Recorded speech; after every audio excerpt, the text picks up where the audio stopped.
नमस्कार। आपका अखबार के इस अंक में आपका स्वागत है। मैं हूं प्रदीप सिंह। केंद्रीय गृह मंत्री अमित शाह इन दिनों बहुत सक्रिय दिख रहे हैं, या कहें अति सक्रिय दिख रहे हैं, और ये अति सक्रियता बहुत से लोगों के लिए खतरे का सबब बनने वाली है, खतरे का कारण बनने वाली है। पहली खबर तो ये है, देश 1990 के पहले से आतंकवाद का दंश झेल रहा है। तो 36 साल 40 साल करीब 4 दशक से आतंकवाद का दंश झेल रहा है। पहली बार देश में आतंकवाद विरोधी नीति बनी है, राष्ट्रीय नीति प्रहार के नाम से, और इसमें आतंकवाद से निपटने के तमाम तरीके अपनाने और तमाम तरह की जो दुविधाएं थी उनको दूर करने, एक इंटीग्रेटेड अप्रोच के रूप में आतंकवाद के खिलाफ काम करने की योजना है। ये देश के लिए बहुत अच्छी खबर है, देश की एकता अखंडता के लिए अच्छी खबर है और देश की सुरक्षा के लिए अच्छी खबर है। लेकिन बुरी खबर है आतंकवादियों के लिए, और मेरा मानना है कि उससे ज़्यादा बुरी खबर है देश के अंदर बैठे आतंकवाद के समर्थकों के लिए, उनके पैरोकारों के लिए। उनके लिए बुरे दिन आने वाले हैं, ये आप मानकर चलिए। उनके लिए अब आतंकवाद का समर्थन करना इतना आसान नहीं रह जाएगा, बल्कि मैं कह रहा हूँ कि बहुत कठिन हो जाएगा। पहले जो है जिस तरह से कानून बदला गया आईपीसी सीआरपीसी को हटाकर, और उसके बाद ये आतंकवाद विरोधी जो नीति लाई गई है प्रहार के नाम से, इन सब का सम्मिलित परिणाम ये होगा कि आतंकवाद पर, अपराध पर लगाम कसी जा सकेगी, और इसके लिए कानूनी और संवैधानिक आधार तैयार कर दिया गया है। ये सरकार की इच्छा शक्ति को बताता है, विल पावर को बताता है। लेकिन आज मैं बात दूसरे मुद्दे पर करने जा रहा हूँ। 20 फरवरी को जो कुछ हुआ भारत मंडपम में, कांग्रेस के गुंडों ने जो बेशर्मी की, वो लोग जो अपने को बताते हैं कि यूथ कांग्रेस के सदस्य हैं, पदाधिकारी हैं, उन्होंने जो किया उस पर 4 दिन तक कांग्रेस चुप रही। छोटे मोटे नेता बोलते रहे, लेकिन आज कांग्रेस के सर्वोच्च नेता राहुल गांधी खुलकर उनके समर्थन में आ गए। उन्होंने कहा कि, उन्होंने नाम नहीं लिया किसी का, उन्होंने कहा कि मुझे अपने शेरों पर गर्व है, तुम्हें भाजपा और संघ से डरने की ज़रूरत नहीं है। उनको ये भी कहना चाहिए था कि तुम्हें कानून से डरने की ज़रूरत है। इस देश में हर नागरिक को कानून से डरने की ज़रूरत है, और जो अपराध करे, देश के विरोध में खड़ा हो, देश को नुकसान पहुंचाने की कोशिश करे, देश की छवि बिगाड़ने की कोशिश करे, उसको तो ज़रूर डरना चाहिए। और ये डर आपको दिखाई देगा यूथ कांग्रेस में बहुत जल्दी ही, और मेरा मानना है कि इसकी आंच राहुल गांधी तक पहुंचेगी ज़रूर। 7 लोगों को दिल्ली पुलिस ने गिरफ्तार किया। दिल्ली पुलिस ने इस मामले की जांच दिल्ली पुलिस की क्राइम ब्रांच को दे दिया है। क्राइम ब्रांच ने इसको इंटर स्टेट सेल जो उसका है उसको दे दिया है कि दिल्ली से बाहर भी जो लोग भागे हुए हैं, कई लोग भागे हुए हैं, उनकी गिरफ्तारी की कोशिश चल रही। 7 लोगों को गिरफ्तार किया गया है, और इसमें यूथ कांग्रेस के अध्यक्ष उदय भानु चिब भी है। उदय भानु चिब की गिरफ्तारी सुबह 4:30 बजे दिल्ली पुलिस ने की है, और उनको पटियाला कोर्ट में पेश किया गया। पुलिस ने 7 दिन की रिमांड मांगी, कोर्ट ने 4 दिन की रिमांड दे दी है। पुलिस का कहना है कि वो जांच में सहयोग नहीं कर रहे हैं, किसी सवाल का जवाब नहीं दे रहे हैं, और पुलिस का आरोप है कि वो इस पूरी घटना के, जो शर्मनाक घटना घटी है, उसके मास्टरमाइंड है। उन्होंने योजना बनाई, उनको योजना के बारे में पूरी जानकारी थी। पुलिस उस प्रिंटिंग प्रेस की भी तलाश कर रही है जहां ये टी-शर्ट्स छपी, जिन पर ये नारा लिखा हुआ था। आप एक अंतर्राष्ट्रीय समारोह में, एक अंतर्राष्ट्रीय इवेंट में जाकर अधरंगे होकर प्रदर्शन करते हैं और टी-शर्ट पर लिखकर जाते हैं, प्राइम मिनिस्टर इज कॉम्प्रोमाइज्ड।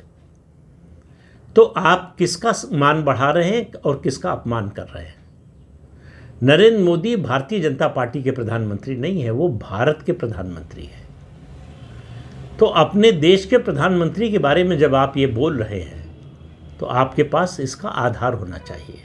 तो सबसे पहले तो आपको अदालत में जाना चाहिए कि आखिर देश में ऐसा व्यक्ति प्रधानमंत्री क्यों रहे जो कॉम्प्रोमाइज्ड है। लेकिन आपके पास कभी आरोप लगाने के अलावा कोई प्रमाण होता नहीं, तो इसलिए जो है स्पिट एंड रन की पॉलिसी है। अब राहुल गांधी कह रहे हैं कि वो दरअसल प्रधानमंत्री डरे हुए हैं। बीजेपी के लोगों को देखना चाहिए, उनकी आंख में डर दिखाई देगा। ये बात राहुल गांधी कम से कम 10वीं बार बोल रहे होंगे। तो राहुल गांधी कौन सा चश्मा पहन के देखते हैं मुझे मालूम नहीं है, लेकिन राहुल गांधी और कांग्रेसियों के मन में डर जरूर दिखाई दे रहा है और दिखाई देना भी चाहिए। दिल्ली पुलिस ने जो धाराएं लगाई हैं उसमें कॉन्स्पिरेसी की भी धारा है। ये षड्यंत्र है, सोच समझकर और नियोजित तरीके से इस शर्मनाक घटना को अंजाम दिया गया। पुलिस कर्मियों पर हमला किया गया, सरकारी कर्मचारियों का काम करने में बाधा पहुंचाई गई और देश में दंगा फसाद कराने की कोशिश की गई। ये सब धाराएं लगाई गई हैं जो बड़ी गंभीर हैं। तो अब यूथ कांग्रेस के प्रेसिडेंट के समर्थन में मल्लिकार्जुन खड़गे से लेकर राहुल गांधी तक सब उतर आए। इनमें से किसी एक ने नहीं कहा कि ये घटना शर्मनाक थी, इतना तक नहीं कहा कि विरोध करना ठीक है, लेकिन विरोध का तरीका ठीक नहीं था, यह जगह ठीक नहीं थी। कांग्रेस के कई पुराने नेता कह रहे हैं कि ये गलत हुआ, नहीं होना चाहिए था। कांग्रेस के जो समर्थक दल हैं उनमें से किसी ने भी कांग्रेस का समर्थन नहीं किया है। तो इस पूरे मुद्दे पर कांग्रेस और राहुल गांधी अलग थलग पड़ गए हैं विपक्ष में। लेकिन राहुल गांधी ने तय कर लिया है कि उनका यही रास्ता है, अराजकता। वो देश को अराजकता की आग में झोंकना चाहते हैं। इसके पीछे उद्देश्य जो था कांग्रेस पार्टी का, वो नेपाल का जेन जी का मॉडल था। और कांग्रेस पार्टी के जिन नेताओं ने प्रतिक्रिया दी इस घटना पर कि यूथ बहुत नाराज़ है, भैया इस देश में 140 करोड़ की इस देश की आबादी है, जिसमें 2/3 युवा हैं। ये 20-25 युवा इस पूरे देश के युवाओं का प्रतिनिधित्व करते हैं क्या? और कहीं कोई विरोध दिखाई दिया क्या? और फिर सवाल है विरोध किस बात का कर रहे थे? कांग्रेस कह रही कि अमेरिका से जो डील हुई है उसका विरोध कर रहे हैं। किसानों का हित बेच दिया है, देश को बेच दिया है, समझौता कर लिया है, घुटना टेक दिया है। सवाल ये है, मूल मुद्दा है कि क्या कोई डील भारत अमेरिका के बीच में हुई है? नहीं हुई है। भारत अमेरिका के बीच में इंटरिम डील का फ्रेमवर्क तैयार हुआ है सिर्फ। फिर राहुल गांधी और कांग्रेस पार्टी को कौन बता रहा है कि क्या बेच दिया गया, क्या खरीद लिया गया, क्या समझौता कर लिया और किस बात पर झुक गए? जब डील के डिटेल्स ही नहीं आए, मतलब डील साइन ही नहीं हुई है, तो राहुल गांधी केवल और कांग्रेस पार्टी इस देश में अराजकता पैदा करना चाहती है, लोगों को सड़क पर उतारना चाहती है, जो उसके बस की बात नहीं है। उनको दिखाई देता है नेपाल का जेनजी, उनको दिखाई देता है बांग्लादेश, उनको दिखाई देता है श्रीलंका, इस तरह के उदाहरण उनको दिखाई देते हैं, लेकिन उनके बस में ये है नहीं कि ये कर सके। तो जो राहुल गांधी के और गांधी परिवार के वफादार कुछ हैं मुट्ठी भर लोग, उनके अलावा कोई सड़क पर नहीं आने वाला है। बहुत बार कोशिश कर चुके हैं राहुल गांधी। एक मोहब्बत की दुकान उन्होंने खोली थी, उसमें सामान सब नफरत का बेचते थे। तो इस घटना के बाद मेरा मानना है कि जिस तरह की जांच हो रही है, इससे पता चलता है कि सरकार ने, खास तौर से बात कर रहा हूँ केंद्रीय गृह मंत्री अमित शाह की, उन्होंने तय कर लिया है कि इस तरह की अराजकता को बर्दाश्त नहीं किया जाएगा, इसको इग्नोर नहीं किया जाएगा, इसकी ओर से हम मुंह नहीं मोड़ेंगे। और जिन लोगों ने ये किया है उनको इसकी सज़ा मिलनी चाहिए और कानून के मुताबिक जो सख्त से सख्त सज़ा है वो मिलनी चाहिए। दिल्ली पुलिस जिस तरह से काम कर रही है, जिस तत्परता से काम कर रही है, उससे बहुत स्पष्ट है कि उसको स्पष्ट निर्देश है कि आपको पूरा फ्री हैंड है। इस मामले की कॉन्स्पिरेसी की तह तक जाइए। कौन कौन इस षड्यंत्र में शामिल था, अभी प्राथमिक तौर पर दिल्ली पुलिस का मानना है, यूथ कांग्रेस के जो अध्यक्ष हैं उदय भानु चिब, वो इस कॉन्स्पिरेसी के मास्टरमाइंड है। लेकिन ये कॉन्स्पिरेसी केवल यूथ कांग्रेस के अध्यक्ष के बस की बात नहीं है, ये मैं कह रहा हूँ। इसमें कांग्रेस के ऊपर के लोग शामिल हैं। कौन शामिल है मुझे मालूम नहीं, वो तो जांच से पता चलेगा। तो ये 4 दिन की जो पुलिस रिमांड मिली है, इसमें पुलिस इनसे तो पूछताछ करेगी ही, उसके अलावा जो लोग गिरफ्तार हुए हैं उनसे इनका आमना सामना कराएगी कि इन्होंने क्या बयान दिया है, आप क्या बयान दे रहे हैं। तो अब उदय भानु चिब के लिए बचना बहुत कठिन होगा, और उससे ज़्यादा कठिन होगा जो उनके आका हैं, जिनके निर्देश पर, जिनके आदेश पर उन्होंने ये शर्मनाक हरकत की। मेरा मानना बहुत स्पष्ट है कि देश के विरोध में, देश की प्रतिष्ठा के विरोध में, देश की छवि के विरोध में जो भी काम करे, किसी पार्टी का हो, उसको सज़ा मिलनी ही चाहिए। देश की छवि से खिलवाड़ करने की परमिशन किसी को नहीं दी जा सकती। शुरू में जब ये घटना सामने आई तो उसके अगले दिन उदय भानु ने कहा कि उनको इसके बारे में कुछ पता नहीं।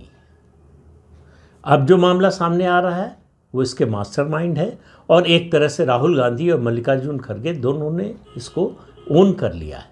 वो कह रहे हैं कि जो है जनतंत्र में प्रदर्शन का अधिकार है, विरोध का अधिकार है। बिल्कुल ठीक बात है, प्रदर्शन का भी अधिकार है और विरोध का भी अधिकार, लेकिन कहाँ पर और कैसे, किस उद्देश्य से? वहाँ AI का इम्पैक्ट समिट चल रहा था, 80 देशों के प्रतिनिधि आए थे, 20 देशों के राष्ट्राध्यक्ष आए थे। तो आप वहाँ भारत अमेरिका डील का विरोध करने गए थे या AI का विरोध करने गए थे?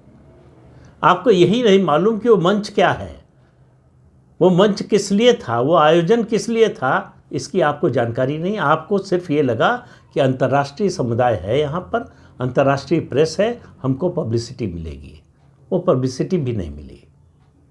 उनका समर्थन करने वाला या उनकी प्रशंसा करने वाला कोई सामने आ नहीं रहा है उनकी पार्टी के लोगों के अलावा। राहुल गांधी जब से नेता प्रतिपक्ष बने हैं, मुझे लगता है कई बार ऐसा हुआ है कि उनके मुद्दों को समर्थन नहीं मिला है उनके साथी दलों से, लेकिन ये सबसे बड़ा मुद्दा है जिस पर कोई समर्थन नहीं मिला है उन्हें। लेकिन राहुल गांधी को कोई शर्म नहीं है। उनका उद्देश्य ये है कि किसी तरह से कुछ हो, इस देश में अराजकता हो, हिंसा हो, लोग सड़क पर उतरें और हिंसा करें। इसके अलावा उनका और कोई उद्देश्य नहीं है। 4 दिन तक संसद नहीं चलने दी नरवणे की किताब पर कि उसमें यह कहा गया है।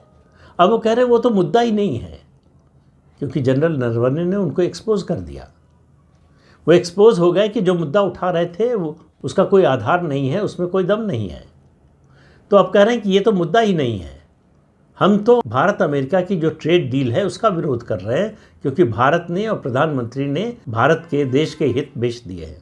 जो डील हुई ही नहीं उसमें क्या बेच दिया, क्या खरीद लिया, ये राहुल गांधी को कैसे पता चल गया? तो राहुल गांधी को न तो पता है और न वो पता करना चाहते हैं। वो सिर्फ विरोध, जब तक वो डील सामने नहीं आती, उसके डिटेल्स नहीं आते, जब तक वो डील साइन नहीं होती है, तब तक ही उनके पास मौका है इसका विरोध करने का। उसके बाद नहीं रहेगा, ये वो जानते हैं, इसलिए वो जल्दी में है। अब कांग्रेस के राष्ट्रीय अध्यक्ष मल्लिकार्जुन खड़गे कह रहे हैं कि बीजेपी और उसकी सरकार कांग्रेसियों को डरा रही है। भाई अगर डरा रही तो क्यों डरा रही है, और आप डर क्यों रहे हैं? अगर आपने कुछ गलत नहीं किया है तो क्यों डर रहे हैं? आप डर रहे हैं इसलिए कि आपको पता है आपने गलत किया है, और आपने ऐसा गलत किया है जिसका आपके साथी भी समर्थन करने को तैयार नहीं है। अगर राहुल गांधी को देश की छवि, देश की प्रतिष्ठा की चिंता होती तो वो कहते कि यूथ कांग्रेस के नेताओं ने, लड़कों ने जो किया वो तरीका ठीक नहीं था। हम सरकार का विरोध करते हैं, सरकार के विरोध में प्रदर्शन हमारा अधिकार है। एक बात आपको और याद दिला दें, जब संविधान बन गया तब डॉक्टर अंबेडकर ने गांधी जी का जो विरोध का तरीका था सबसे पहले उसका विरोध किया। उन्होंने कहा ये आमरण अनशन, ये हड़ताल और ये विरोध प्रदर्शन, ये सब अब बंद हो जाना चाहिए। जब तक हम गुलाम थे, विदेशी शासन था, तब तक ये सब ठीक था। अब हमें संविधान मिल गया है, हमको अपनी बात कहने का, सरकार की किसी नीति, कार्यक्रम या किसी फैसले का विरोध करने का संवैधानिक तरीका मिल गया है। तो हमको जो भी करना है वो संवैधानिक तरीके से किया जाना चाहिए, संविधान के प्रावधानों का इस्तेमाल करके किया जाना चाहिए। लेकिन कांग्रेस को न संविधान से मतलब है, न बाबा साहब अम्बेडकर से मतलब है, न ही उसको देश के कानून से मतलब है। ख़ास तौर से मैं जब कांग्रेस कह रहा हूँ तो राहुल कांग्रेस की बात कर रहा हूँ, उससे पहले की कांग्रेस की बात नहीं कर रहा हूँ। राहुल कांग्रेस जो है वो एक एनार्किस्ट संगठन बन गया है, जिसका एकमात्र उद्देश्य जो है इस देश में अराजकता पैदा करना है। और वो किस तरह से आए, किसी भी तरह से आए, किसी भी रूप में आए, कुछ भी करने से आए, उसके लिए किसी भी हद तक जाने को तैयार है। उसके लिए विदेश जाकर कहेंगे देश में जनतंत्र खत्म हो रहा, आइए मदद कीजिए। उसके लिए विदेश जाएंगे और भारत के जो विरोधी हैं उनसे मिलेंगे, उनसे मदद मांगेंगे।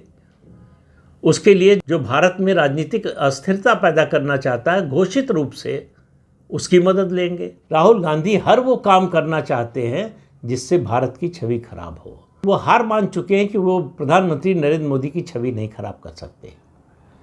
तो भारत की छवि खराब करें तो लोगों को ये लगेगा कि प्रधानमंत्री के रहते हुए भारत की छवि खराब हो रही है, तो प्रधानमंत्री के खिलाफ हो जाएंगे।